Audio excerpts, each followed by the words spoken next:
As you can see, it's kind of warm out here in my workshop. As you see, I deal a lot with N-scale model railway equipment. Also deal with HO scale gear. Project I've been working on for the last 2 years at least is New South Wales D53, D54 class. There's one in service on the old Weet-Bix card. Of course, down the back here I've got an N-scale one I made several years ago. Of course, the HO scale one I've been working on bit by bit as time permitted. I'm also currently in the process of working on a French loco, which is a 230K DJH. There's the body to it down here. This has got the Mishima motor in it. It's also got the DJH gearbox. So, very tight squeeze into there. So it'll be a nice loco once it's all finished. Probably do some video of this later on. But in the last 6 to 12 months, I got given a locomotive, an old Hornby train. And this is the locomotive here. Now, for ages I've never had a tender for this thing until recently. This is the actual tender that goes with it. So if you've got any old 1960s to 1970s era Hornby train catalogue available, that's the loco and tender as it should be.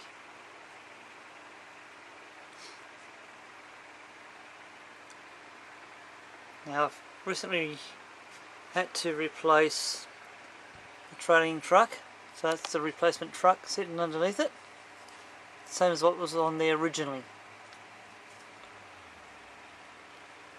So the wheels have had to be re-quartered and cleaned up and re-gauged.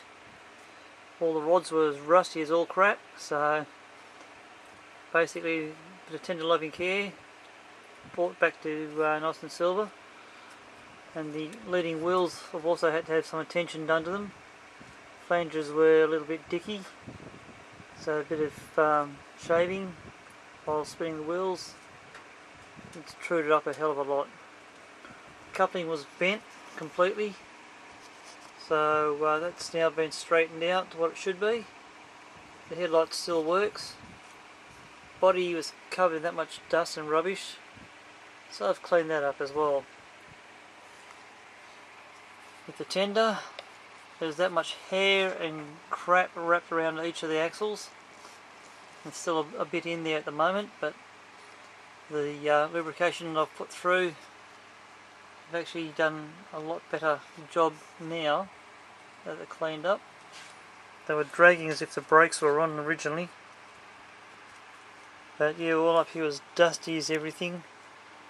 So that's now cleaned up very, very nicely.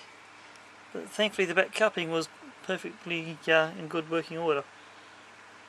Slightly different tender coupling. That's the coupling Hornby brought out from the mid-60s onwards, through to about the mid-80s. Whereas if we squeeze up front here, that's the 1950s to 1960s era coupling for trying. So Hornby trying American 462, all cleaned up, ready to rock and roll. Now, see if I can get this thing to run for you. Motor and pickups, well thankfully the motor still had life in it.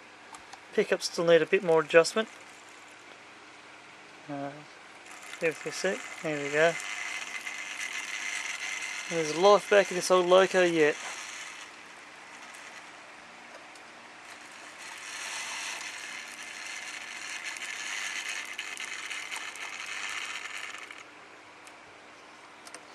Trust it to find a dead spot on my track.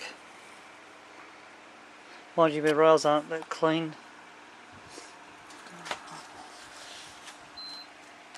Oh look, it's 1 o'clock in the afternoon. Well, it's the time of recording anyway. Clean this track eventually.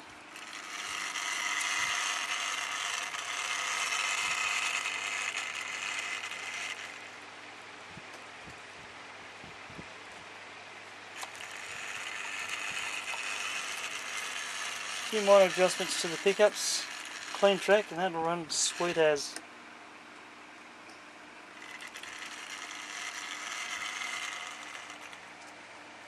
There you go.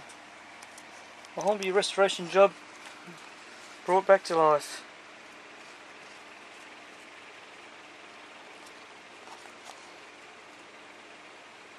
Something that makes life a little more interesting. And get it here to go with it. I have a whole series of these.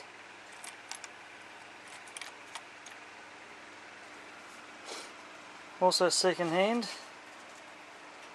We'll be trying coaches from the 80s. So we've been 1980 onwards at least. These ones were re-released. I can tell that by the makeup of the actual carriage itself. I've reached into my box of bits. There's another one over here. Now the way you can tell a 1970s to a 1980s era, where my thumb is, oops, hang on, get this in the view of the camera. There's a little circle with a screw in it, a little disc. The 1960s, 1970s era ones did not have that. So that's generally open hole for the original Triangle series coaches. And even though they've still got the old style bogies, and that Hornby brought out with them, there's a slight difference, not only with a different coupling, but the bogies are slightly different as well. This is like a smaller, thinner plastic to the old Triangle originals. So this is again a 1980s era re-release. And the original Triangle coaches did not have seating inside it. Not that I remember anyway. So this is the 1980s era re-release that Hornby did. But still, these coaches do look very nice behind this logo. I'll just shunt this up a bit. This is about 1.5 lengths of Pico Flexi I'm sort of running it on. And yeah, to do the Spirit of Progress, I do have the B-Class Triangle diesel. So I do have 14 of these coaches, but it looks rather nice behind the old steam loco. And yes, I do have plans of eventually doing an S-Class steam loco, but I won't be using this particular one here. I might get another Triangle loco, build up from a whole pile of parts, and do the S-Class using one of these mechanisms. Alternatively, I might go for a better mechanism just to hold the Triangle coaches. Eventually these might be seen on Wombat Flats. So there you go. Hornby Triangle rebuild. A full restoration job on it. The whole thing does run sweat as, except for my dirty track, and another side adjustment on the pickups. Hope you like this short video. It's all part of something I do here in my workshop. Anyone interested, just go to my website called Kev's Workshop, and you should be able to see some of this available. And these will be on my current projects page. Now at the back here, this loco here, Barkman Spectrum, that'll become a West Australian loco. It's already painted like that for me. At the back here we've got an EL, Phil Badger body, on a Atlas ST7 ST9 chassis, waiting to be finished one day. Another loco is a South Australian 500 X-Minitrix. Again, I've got to do some repair work to this one.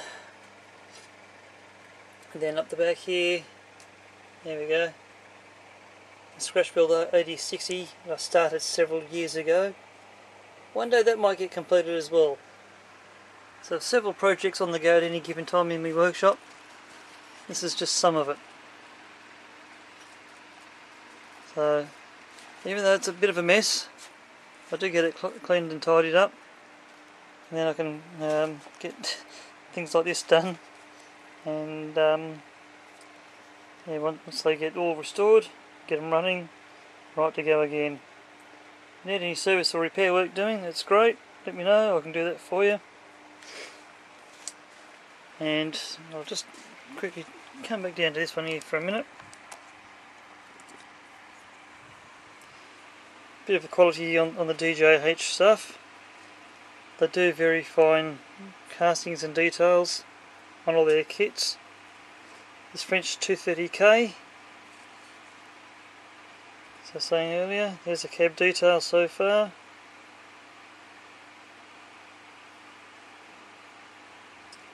So there's a lot more detail to go onto this. Got handrails, handrail stanchions, safety valves, goodness knows, heaps of piping, smoke deflectors. So that's the bodywork, this chassis here. I do actually have to take a bit more out of the guts of the firebox, out of the boiler and running boards, so the motor can fit through. But otherwise, that'll sit properly on there eventually. And all the valve gear and all that will be hooked back up again.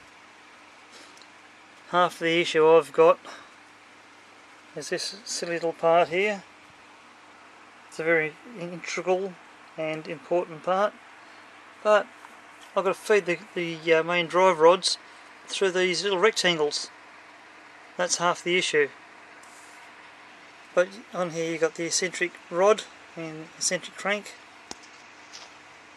Then up through here you've got the expansion link and radius rod and the guide bars. You've also got the combination lever and drop link. So all that's got to go back into here. That'll complete this part of it. And onto that I've got the piston rods and their main cranks also got to go in, but it's this particular rod right here that I've got to feed through those silly little rectangular areas. So I've got to trim these crank pins all down so it'll actually feed through. I've got extensions to be done up here at the front. I've got now the smoke deflectors to go up here. The front buffer boom's got to be reconnected back on because I broke it off the other day accidentally. But hey, never mind. That's the French 230K under construction. But typical of DJH, and sadly enough, the guy who does the Machima motors is retiring and he's basically winding up shop. So you won't be able to get Machimas pretty soon. But otherwise, these are a bloody good motor. And contrary to the instructions which shows the Hornby open frame style motors, this is how I've had to wire this one up. And to save the motor shorting against the chassis, I placed a thick piece of plastic into it. So one wire here, which is this wire, goes back to the drawbar pin which the tender connects onto, and then the chassis that goes from up here directly to the motor on the opposite side. So if you're building one of these DJH kits, you've got an idea as to what to expect. These things also come with a heap of detail on them. All the brake rigging and stuff. But somehow this is going to be a bit of an issue electrically speaking. So I may have to make a slight modification so it doesn't short. That brake rigging is so close to the drawbar pin. But in the process of doing this, there's every chance that trying to connect the tender onto it will be a minor issue, unless I permacouple the loco and tender.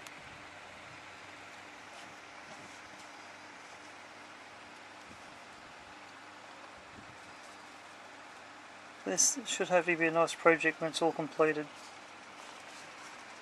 So there you go. Finish off back to where I started. Thanks for watching.